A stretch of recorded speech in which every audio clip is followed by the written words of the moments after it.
Nuklearna fuzija, rješenje za energetsku nestabilnost čovječanstva, ključ za putovanja svemirom, pozdrav za cijelo čovječanstvo. Spas za račune za struju posvuda, a navodno je pred vratima već nekih 75 godina. Lako je vidjeti zašto je ta tehnologija toliko nahvaljena i zašto bi bila nevjerojatna prekretnica za pa gotovo sve. Znanost, gospodarstvo, okoliš, popis je dug. Ne samo da je to čist i održiv izvor energije, pri čemu je inertni helij glavni otpadni proizvod, već je i nevjerojatno učinkovit. I imali bismo puno lijepih balona od helija. Nuklearna fuzija stvara gotovo 4 milijuna puta više energije po kilogramu nego fosilna goriva, što je jako puno. Ipak, unatoč dubokom razumijevanju fizike i desetljećima istraživanja i testnih reaktora, nuklearna fuzija još uvijek nema nikakvu ulogu u našoj elektroenergetskoj mreži. Napokon, globalna zajednica fizičara odlučila je da će biti potrebna suradnja više zemalja s odgovarajućim proračunom kako bi se postigao tehnološki proboj koji je potreban. Međunarodni termonuklearni eksperimentalni reaktor, ili kako je to prilično teško izgovoriti, ITER, trenutno gradi najveći svjetski tokamak reaktor za nuklearnu fuziju u Saint-Paul-de-Durancu na jugu Francuske. Ispričavam se Francuzima. S ITER-om znanstvenici iz cijelog svijeta planiraju dovesti nuklearnu fuziju na sam prag. Pa barem do 2035. Energija budućnosti. Iako su protekla desetljeća pokazala da je nuklearna fuzija težak izazov za nas ljude, ona je nevjerojatno česta diljem svemira. To je pojava koja uzrokuje da zvijezde poput Sunca proizvode energiju. Ona je neizravno izvor velike većine energije koju već koristimo. Od fosilnih goriva, koja sadrže sunčevu energiju zarobljenu u biljkama prije desetaka milijuna godina, do hidroelektrana koje koriste vodeni ciklus, a koji pokreće sunčevo zračenje. Međutim, unatoč pojednostavljenim naslovima i frazama, nuklearna fuzija koju fizičari žele postići u reaktorima poput ITER-a nije baš ista kao ona koja se događa unutar zvijezda. Nuklearna fuzija Sunca nevjerojatno je elegantna u svojoj jednostavnosti. Jezgre protijuma, izotopa vodika koji sadrži samo jedan proton u jezgri i nema neutrona, spajaju se kako bi stvorile deuterij, izotop vodika koji sadrži jedan proton i jedan neutron. Kvaka ovdje, ako primijetite, jest da jedan od protona nekako mora postati neutron. Obično se dva slobodna protona ne bi spojila, jer čak i na Suncu elektromagnetska sila je dovoljno snažna da ih razdvoji, čak i ako dođe do sudara. Međutim, ako slaba nuklearna sila uzrokuje da jedan od tih protona doživi beta plus raspad, baš u trenutku sudara, jaka nuklearna sila može preuzeti i nadvladati elektromagnetsku silu, čime jezgru drži na okupu i stvara deuterij. Beta plus raspad istovremeno oslobađa pozitron i neutrino. Sada, budući da ovaj dio procesa u suštini ovisi o slučajnosti, izuzetno je neučinkovit. Protoni u jezgri Sunca moraju u prosjeku čekati 9 milijardi godina prije nego što uspješno pronađu partnera s kojim će se stopiti. Kada se to dogodi, međutim, pokreće se brzi niz događaja koji se naziva PP lanac. PP lanac, stvarno? Zahvaljujući dodatnom neutronu i snazi jake nuklearne sile, novoformirana jezgra deuterija treba svega 4 sekunde da se spoji s još jednim slobodnim protonom, stvarajući tako helij 3. Ovo je izotop helija s 2 protona i jednim neutronom. I da, matematika je točna. Ipak, stvari još nisu gotove. S prosječnim vremenom čekanja od 400 godina, što je još uvijek prilično brzo u usporedbi s prvim korakom, dvije jezgre helija 3 pronađu se i spoje u helij 4, izotop helija s 2 protona i 2 neutrona.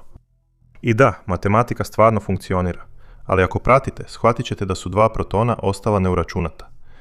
Ovoga puta oni se izbacuju natrag u sunčevu plazmu, gdje mogu ponovno započeti cijeli ciklus, odnosno čekati novih 9 milijardi godina.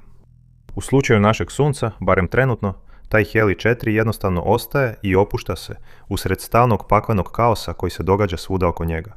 Međutim, za otprilike 5 milijardi godina doći će dan kada više neće biti dovoljno vodika za stvaranje dovoljne fuzije koja bi proizvela vanjski pritisak potreban za suprotstavljanje gravitaciji. Jezgra Sunca će se urušiti, a povećana kompresija i toplina uzrokovat će da se i helij počne fuzirati. U procesu koji se naziva trostruki alfa proces, Sunce će proizvoditi berilij, zatim ugljik i na kraju kisik. No Sunce nema dovoljno mase da nastavi dalje od toga. Odbacit će svoje vanjske slojeve i formirati planetarnu maglicu, ostavljajući iza sebe sjajni komad ugljika i kisika koji se naziva bijeli patuljak. Veće zvijezde, one koje su barem 8 puta teže od našeg Sunca, dakle prilično velike, mogu nastaviti dalje. One čak mogu spajati jezgre kisika kako bi stvorile silicij i na kraju željezo, prije nego što eksplodiraju u velikoj supernovi. Plazma juha protona koji se sudaraju može ostati zadržana unutar Sunca samo zbog njegove goleme veličine. Sa 150 grama po kubičnom centimetru, njegova jezgra je više od 10 puta gušća od čvrstog olova, a nastala gravitacija drži dovoljno protona, dovoljno blizu jednih drugih da dođe do nuklearne fuzije. Čak i ako taj početni korak traje 9 milijardi godina. Nuklearni inženjeri nemaju 9 milijardi godina na raspolaganju, niti masu 330.000 puta veću od Zemljine. Kao rezultat toga, moraju koristiti zaista snažne magnete kako bi zadržali plazmu i koristiti gorivo koje je već spremno za fuziju, bez slabe nuklearne sile. Konkretno, tokamak reaktor poput ITER-a koristi deuterij i tricij, još teži izotop vodika koji se sastoji od jednog protona i dva neutrona. Osim toga, budući da ne mogu učiniti gorivo gusto kao na Suncu, moraju ga zagrijati još više kako bi osigurali da se čestice kreću dovoljno brzo da se spoje kada se sudare. To znači 150 milijuna kelvina, što je 10 puta toplije od jezgre Sunca. Kada se koristi postavka s jezgrama deuterija i tricija, stvara se helij 4 baš kao na Suncu, a ostatak je jedan visoko energizirani slobodni neutron. Nevjerojatni energetski potencijal ovih procesa može se vidjeti u Einsteinovoj jednostavnoj jednadžbi E=mc², koja pokazuje da se masa tvari može pretvoriti u ogromnu količinu energije. Uzmite 1 kg zvijezdane gorive dok prolazi kroz cijeli PP lanac. Prvo imamo 4 jezgre protija, svaka mase 1,0078 U. To je standardizirana jedinica za atomsku masu, što ukupno iznosi 4,0313 U. Kada dobijemo atom helija 4, imamo samo oko 4 U. Nedostaje nam oko 0,03, odnosno oko 0,7% mase s kojom smo započeli. Ako govorimo o 1 kg goriva, to znači da smo izgubili 7 grama. Možda se ne čini puno, ali ubacite to u Einsteinovu jednadžbu. To je masa pomnožena s brzinom svjetlosti, koja iznosi gotovo 300 miliona metara u sekundi na kvadrat. Rezultat je apsolutno nevjerojatnih, 6,4 puta 10 na 14 potenciju džula energije. To je otprilike 177.000 MWh, što je dovoljno energije da opskrbi grad veličine Bouldera u Koloradu više od mjesec dana. Sa 7 grama. Unatoč učinkovitijem gorivu, tokamak poput ITAS-a ne proizvodi baš toliko energije za uloženi novac. Provedete li iste izračune, dobit ćete samo skromnih 93.700 MWh, što je dovoljno da opskrbi Boulder otprilike 3 tjedna. Za usporedbu, kilogram prirodnog plina koji se sagori u elektranama proizvede samo 0,009 MWh, odnosno 9 kWh. To je otprilike dovoljno za 3 pranja rublja ili možda za pečenje puretine za dan zahvalnosti 4 sata. I zato vjerojatno možete vidjeti zašto fuzija privlači toliko pažnje. Samo šala. Američki astrofizičar Lyman Spitzer općenito se smatra ocem civilnog istraživanja nuklearne fuzije, jer je potaknuo američku vladu da projekt Matterhorn preusmjeri s istraživanja fuzijskog oružja na istraživanje fuzijskih reaktora, što je rezultiralo osnivanjem laboratorija za fiziku plazme u Princetonu. Ono što mi je toliko poznato jeste da je sam Spitzer zapravo bio inspiriran argentinskim znanstvenikom Ronaldom Richterom. U ožujku 1951. godine predsjednik Argentine Juan Perón dao je šokantnu izjavu da je Richter postigao oslobađanje atomske energije. Ali umjesto cijepanja atoma urana, kao kod reaktora na nuklearnu fisiju, on je koristio kontroliranu nuklearnu fuziju vodika. Očigledno je, unatoč tome što je tada Argentina bila mala i ruralna zemlja sa samo 16 milijuna stanovnika, uložila milijune u svoj strogo povjerljivi projekt. Huemel, na kojem je Ronald Richter izgradio betonski bunker visok 12 metara na udaljenom otoku u Patagoniji istog imena. Nakon što je požar uništio veći dio njegove opreme u laboratoriju u Kordobi, Richter je bio uvjeren da ga špijuni pokušavaju sabotirati, te je zamolio predsjednika Perona za zaštićenu izoliranu lokaciju. Međutim, Richter na kraju nije ni koristio bunker. Nakon što je tvrdio da je vidio mikroskopsku pukotinu na vanjskoj strani betona debelog 4 metra, proglasio ga je beskorisnim i dao ga potpuno srušiti. Zatim je napravio reaktor za nuklearnu fuziju unutar pomoćne zgrade od cigle na otoku i on je počeo proizvoditi pozitivne količine energije do veljače 1951. godine. Ili barem tako je on rekao. Dok je međunarodna zajednica bila zapanjena što je Argentina tako brzo mogla razviti nuklearnu fuziju prije svjetskih sila poput Sjedinjenih država i Sovjetskog saveza, to je brzo nestalo, a znanstvenici su počeli pregledavati Richterove podatke i primijetili su neke prilično očite probleme. Richterove tvrdnje o uspjehu temeljile su se na nekoliko očitanja poput Dopplerovog proširenja, očitanja zračenja i ultrazvučne detekcije, ali drugi znanstvenici su istaknuli da su njegovi podaci više nalikovali kvarovima opreme ili pogrešnim tumačenjima. Na primjer, inženjer Mario Bangora, član istražnog odbora, istaknuo je da klikovi na Richterovim Geigerovim brojačima nisu dolazili od neutrona i time nuklearnog zračenja, već od elektromagnetskih smetnji uzrokovanih snažnim električnim iskrenjem reaktora. Brojni znanstvenici i dužnosnici tražili su od Richtera da ponovi svoje testove kako bi dokazao svoje tvrdnje, ali on je to odbio. Umjesto toga, zadržao se na svom otoku i odbijao zahtjeve da objavi radove ili dopusti neovisnim znanstvenicima posjet. Na kraju, bez da je jednom ponovio svoje rezultate, naredio je uništenje reaktora i izgradnju još jednog masivnog betonskog bunkera, ovoga puta pod zemljom. Dok je bunker bio u fazi iskopavanja, vlada je zaustavila cijeli projekt. Dok mnogi Ronalda Richtera vide kao prevaranta koji je pokušao prevariti argentinsku vladu za 100 milijuna pesosa, još više ljudi vjeruje da je jednostavno bio pomalo lud. Činilo se da pati od paranoje i često je za neuspjele eksperimente okrivljavao špijune i sabotažu, uz to što je stalno pogrešno tumačio podatke kako bi odgovarali njegovim ciljevima.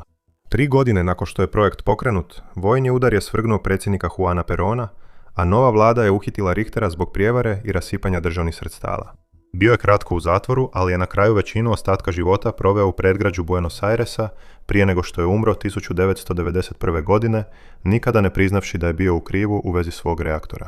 Ruševine objekata na otocima Kvenal i danas su vidljive, a brodske ture polaze iz obližnjeg Bariločea kako bi posjetiteljima pružile uvid, u slučaju da vas ikada zanima. Iako otprilike $525 milijuna potrošenih na Royal Richtera i projekt HUML zapravo nije proizvelo neto pozitivnu energiju, pa čak ni nuklearnu fuziju, nije bilo potpuno uzaludno, jer je to na kraju inspiriralo Lymana Spitzera. Nakon što je astrofizičar prvi put čuo za navodni fuzijski reaktor, uzeo je nekoliko dana slobodno kako bi otišao na skijanje i razmislio o Richterovom dizajnu, odnosno o ideji zatvaranja vruće plazme unutar magnetskog polja. I ovaj koncept je inspirirao veliku većinu istraživanja fuzije i eksperimentalnih reaktora, uključujući i onaj koji se gradi u ITER-u. Plazmene krafne. Nuklearni fuzijski reaktor mora prevladati nešto što se zove Coulomnova barijera. To je točka u kojoj su dva protona dovoljno blizu da jaka nuklearna sila preuzme i oni se spoje zajedno umjesto da ih elektromagnetska sila odbija jedno od drugog. Sunce koristi veliku dosjetku da pređe ovu barijeru, kvantno tuneliranje. To je kao mađioničarski trik iz fizike. Sjeti se, protoni su subatomske čestice, ali su također i valovi, što znači da je njihov položaj određen vjerojatnošću. Ako valna funkcija prelazi preko barijere, postoji nenulta šansa da će se čestica pojaviti s druge strane. Da to kažem jednostavnim riječima, neki protoni u Suncu jednostavno nasumično teleportiraju preko Coulombove barijere kako bi se približili drugom protonu.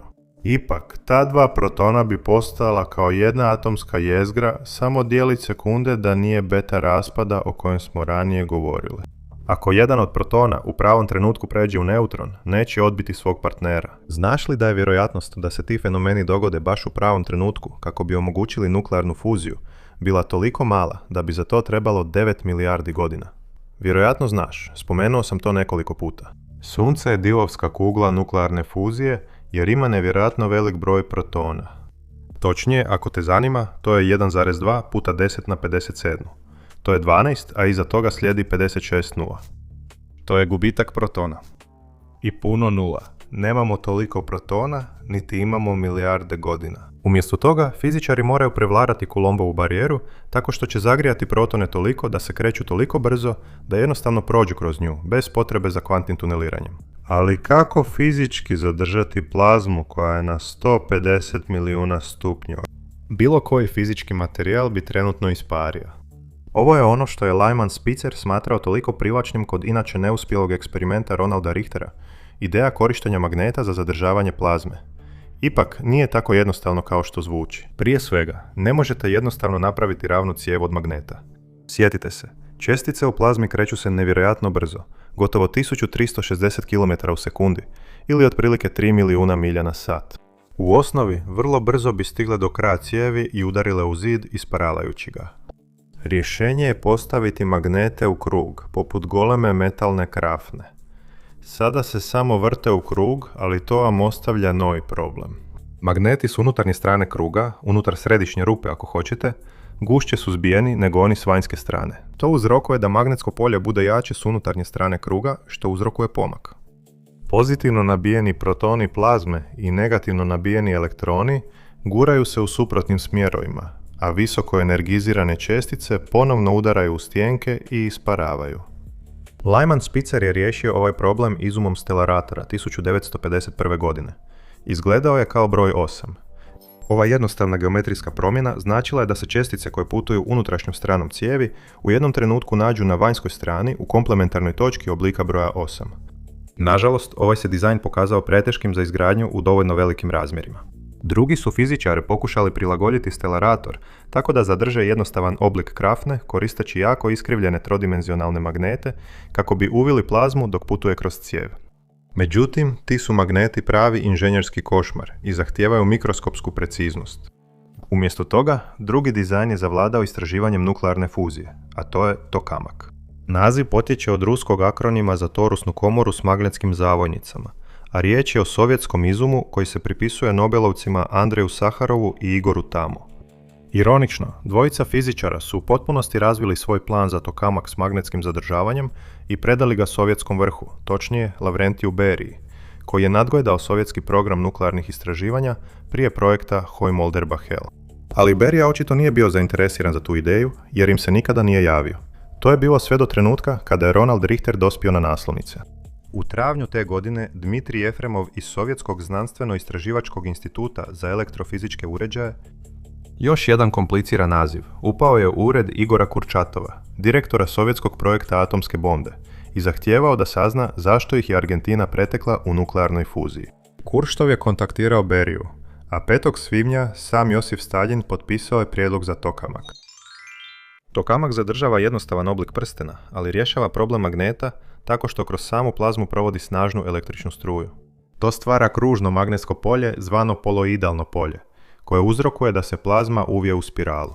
Na taj način čestice ravnomjerno prolaze kroz različita magnetska polja i ne bivaju izbačene u zidove reaktora. Prvi funkcionalni tokamak, nazvan T1, konačno je napravljen 1958. godine pod vodstvom Leva Arcimovića. Iste godine SSSR je objavio velik dio svog istraživanja fuzije na drugoj konferenciji Atomi za mir u Ženevi, upoznavši zapadne fizičare s tom idejom. Ironično, taj je dizajn uglavnom bio zanemaren jer Sovjeti još nisu postigli značajne rezultate. Zvijezda izložbe bio je stelarator, igra riječi namjerna. Tokamak je i dalje prvenstveno sovjetski projekt. Zatim je 1968. godine na Međunarodnoj konferenciji o atomskoj energiji u Novosibirsku Arcimović objavio da je njihov T3 tokamak postigao temperature plazme od 10 milijuna kelvina i zadržao je plazmu zatočenom više od 10 milisekundi. Možda se to ne čini puno, ali to je bilo daleko ispred svega što su zapadni stelaratori ili alternativni dizajni postigli. Naravno, znanstvenici u SAD-u i zapadnoj Europi bili su skeptični, baš kao što su bili i prema tvrdnjama Richtera. Za razliku od Richtera, Arcimović nije imao nikakvog huana iza svojih rezultata i pozvao je tim od 5 znanstvenika iz Callum laboratorija u Ujedinjenom Kraljevstvu da posjete SSSR i provjere rad njegovog tima. Godine 1969. britanski izaslanici, prozvani Callum 5, proveli su mjesece u Moskvi, potvrđujući da su sovjetske tvrdnje doista bile istinite. Istraživanje nuklearne fuzije zauvijek je promijenjeno. Svi su napustili stelarator i okrenuli se tokamaku, koji i danas dominira financiranjem i fokusom industrije. Na primjer, u privatnom sektoru, Commonwealth Fusion Systems iz Massachusettsa trenutno prednjači po financiranju s 3 milijarde dolara.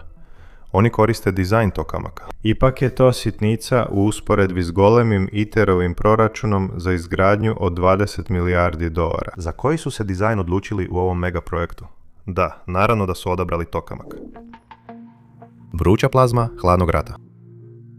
Dakle, s datumom paljanja 2035. nevjerojatno je pomisliti da početak ITER-a seže u vrijeme prije mog rođenja, točno usred napetosti hladnog rata. Unatoč tome što su bili u utrci u naoružanju i što je prijetnja Trećeg svjetskog rata stalno visjela nad njima, Sjedinjene države i Sovjetski savez uspjeli su ostaviti razlike po strani i sastati se u Ženevi na samitu supersila 1985. godine. Bio je to prvi susret američkog predsjednika Ronalda Reagana i novoimenovanog sovjetskog generalnog sekretara Mihajla Gorbačova. Dvojica čelnika su se prepirala oko vojnih programa i nuklearnog oružja, ali su pronašli zajednički jezik po pitanju nuklearne fuzije. Uvelike zahvaljujući znanstvenom savjetniku Gorbačova, Jevgeniju Velikovu, koji je svom šefu tvrdio da je međunarodna suradnja jedini način da se to postigne. U svojoj zajedničkoj završnoj izjavi, najmoćniji ljudi svijeta službeno su zagovarali najširu moguću međunarodnu suradnju u razvoju nuklearne fuzije za dobrobit cijelog čovječanstva. Detaljni planovi razvijeni su 1986. na samitu u Reykjaviku, gdje je osnovan odbor četverostrane inicijative. Sastavljen od Sjedinjenih Američkih Država, Sovjetskog saveza, Japana i Europske zajednice za atomsku energiju, odnosno Euratoma, koji je tada predstavljao 12 zemalja, uključujući Francusku, Zapadnu Njemačku i Ujedinjeno Kraljevstvo. Godine 1987. Odbor četverostrane inicijative sastao se u sjedištu Međunarodne agencije za atomsku energiju, odnosno IAA u Beču, gdje su dogovorili diplomatske detalje i organizacijsku strukturu. Također su odlučili o imenu Međunarodni termonuklearni eksperimentalni reaktor, iako su odmah zaključili da je to predugačko, pa su odlučili nazvati ga ITER, što na latinskom također znači put. Napokon, 1988. godine započeo je stvarni znanstveni rad. Tim od oko 50 fizičara i inženjera iz 4 partnerske zemlje sastao se u institutu Max Planck za fiziku plazme u Garchingu, Njemačka, tadašnja zapadna Njemačka. Do 1990. godine uspješno su predali svoj prvi konceptualni dizajn za testni reaktor, dokazujući nešto što je možda i važnije od temeljne fizike nuklearne fuzije. Pokazali su da unatoč snažnom neprijateljstvu između nekih od sudjelujućih nacija, njihovi znanstvenici mogu surađivati i raditi zajedno prema zajedničkom cilju za cijelo čovječanstvo. Prve poteškoće. Do 1992. godine ITER je bio u povojima.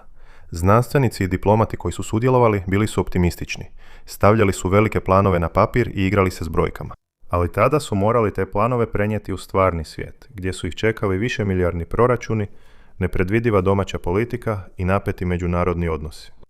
Prva velika poteškoća pojavila se 1998. godine. Nakon otprilike 6 godina rada na konačnom dizajnu reaktora, tim za inženjerske projektne aktivnosti otkrio je cijenu. $10 milijardi. Američki kongres je reagirao s potpunom nevjericom i potpuno povukao Sjedinjene države iz projekta 1999. godine. Bez američkog financiranja, realni proračun za ITER bio je ozbiljno ograničen.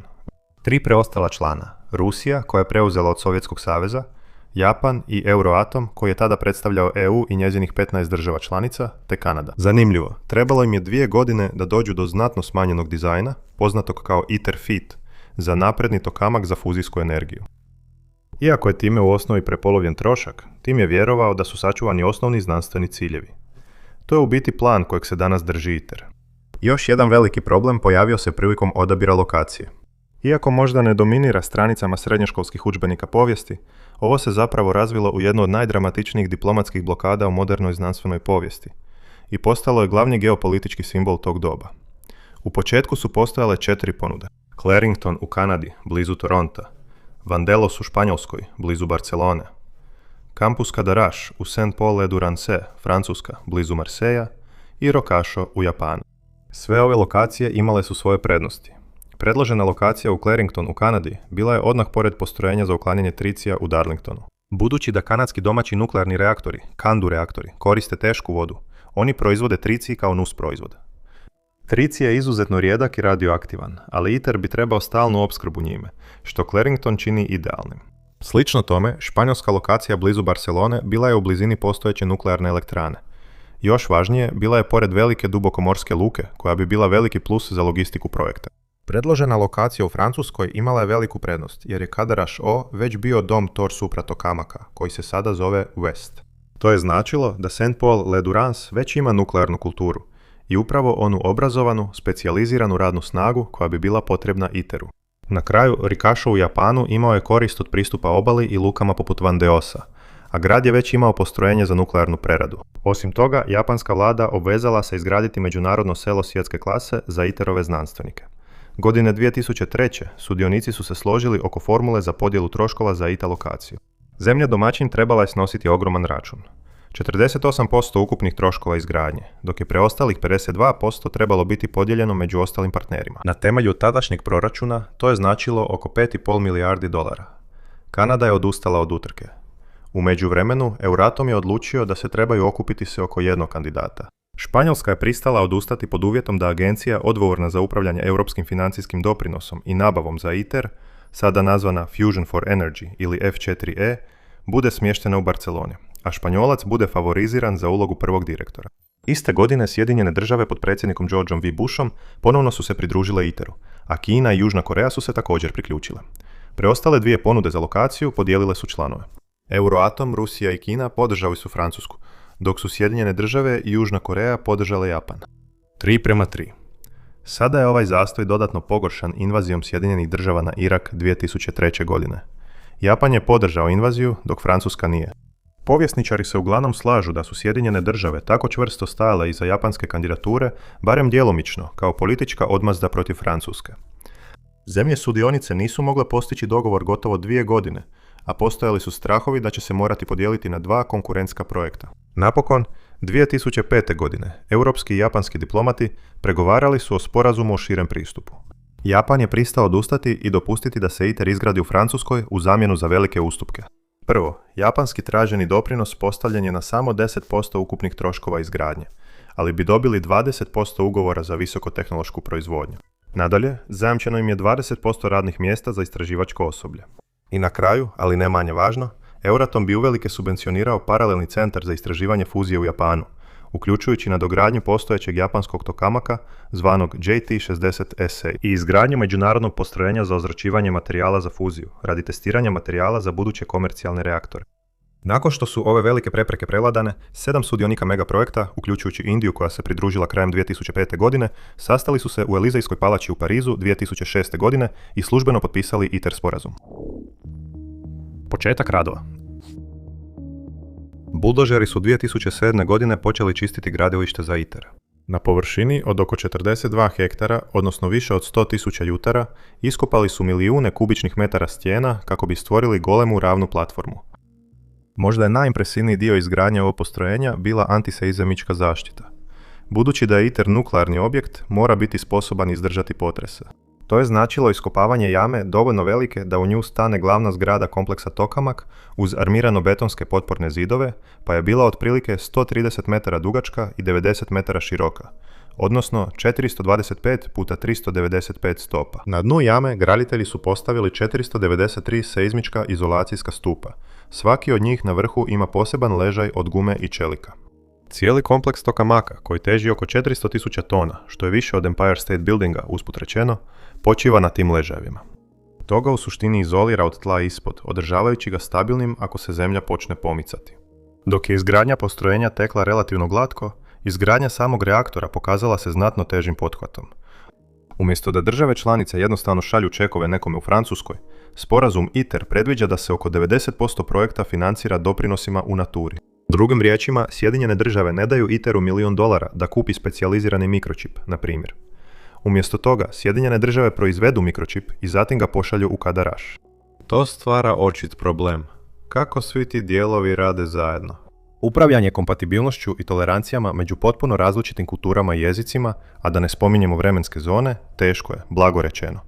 Do 2013. godine ITER je bio u ozbiljnim problemima. Nezavisna procjena upravljanja, koju je vodio William Media, sastavila je oštro izvješće ukazujući na nedostatak centraliziranog vodstva, loše strukture donošenja odluka i, što je najvažnije, na trenje i prebacivanje krivnje između ITER-a i država članica, domaćih agencija i tvrtki koje grade dijelove. Štoviše, troškovi su rapidno rasli, a interne procjene su se približavale granici od $20 milijardi. Zemlje sudionice postajale su frustrirane, posebno Sjedinjene Američke Države, a Kongres je ponovno prijetio povlačenjem. Srećom, Bernard Bigot, bivši čelnik Francuske komisije za alternativne izvore energije i atomsku energiju, priskočio je u pomoć. 2015. godine, koristeći široke izvršne ovlasti, potpuno je preuredio upravljačku strukturu, bolje integrirao središnji tim s relevantnim agencijama država članica i uspostavio novi osnovni raspored. Njegovom se vodstvu na široko pripisuju zasluge za spašavanje ITER-a od kolapsa. S novom i poboljšanom upravljačkom filozofijom, sustav financiranja u naturi zapravo je počeo iznjedrivati neke prilično impresivne stvari. Na primjer, Indija je proizvela kriostat sa 30 puta 30 metara, odnosno 100 puta 100 stopa. To je najveća visokovakuumska posuda ikad izgrađena i obavija cijeli reaktor kako bi magneti ostali super ohlađeni.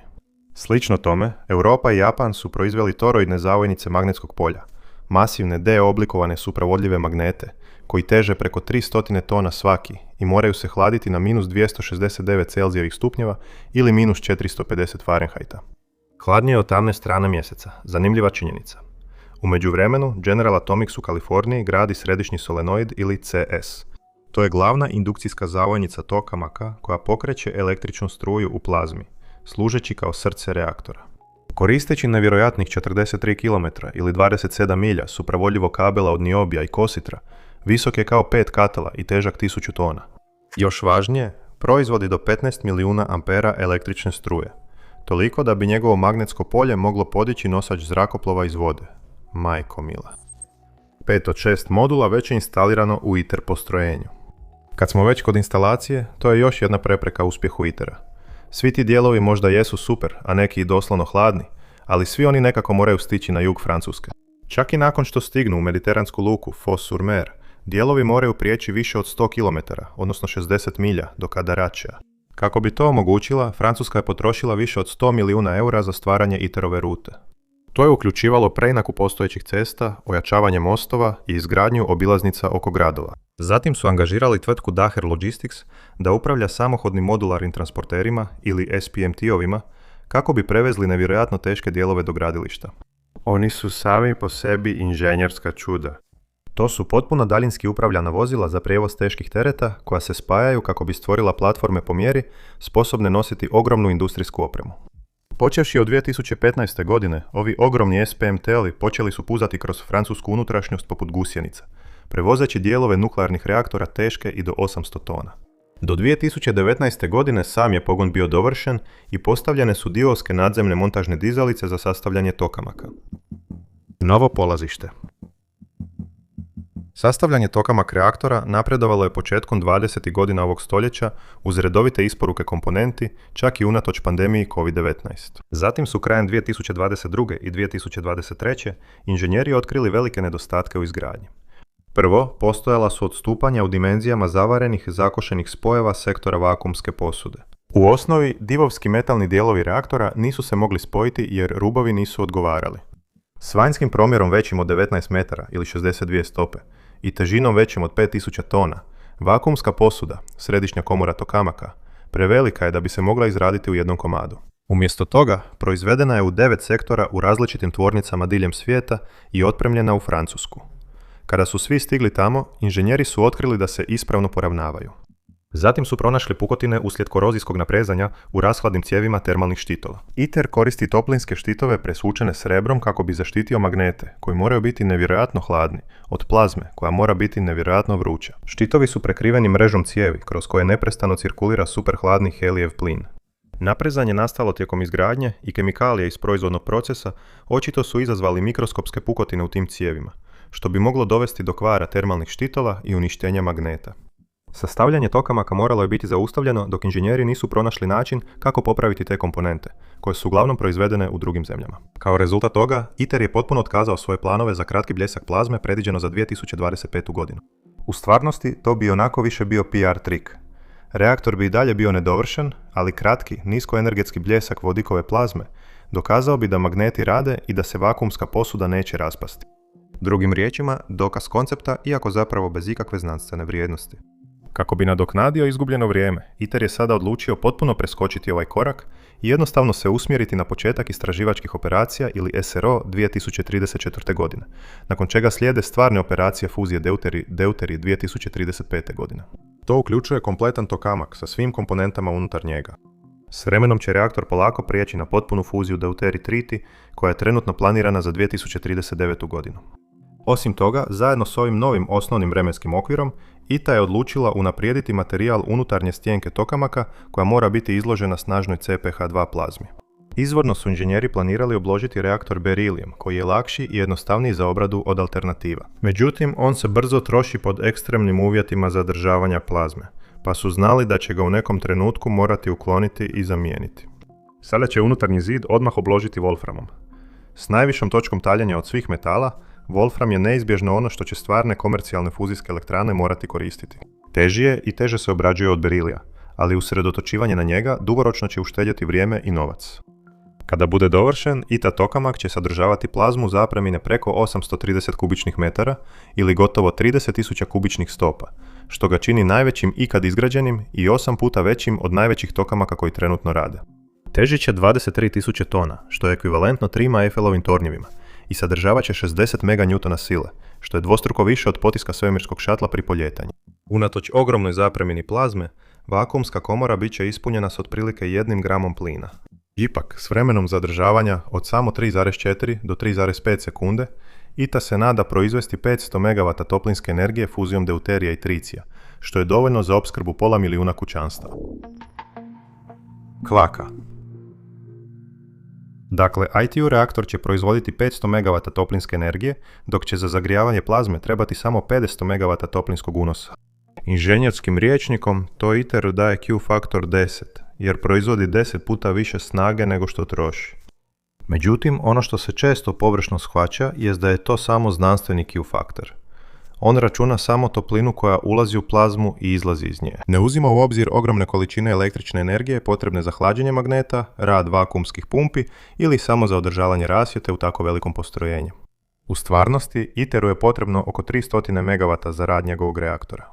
Štoviše, komercijalne elektrane koje se oslanjaju na toplinsku energiju za pokretanje parnih turbina rijetko prelaze 35% učinkovitosti. Drugim riječima, proizveli bi samo oko 175 MW od 500 MW koje generira ITER. Ako izračunate, vidjet ćete da je za stvarnu proizvodnju električne energije ITER u minusu. I ovo je glavna točka zabune, najveća zamka cijelog ovog megaprojekta.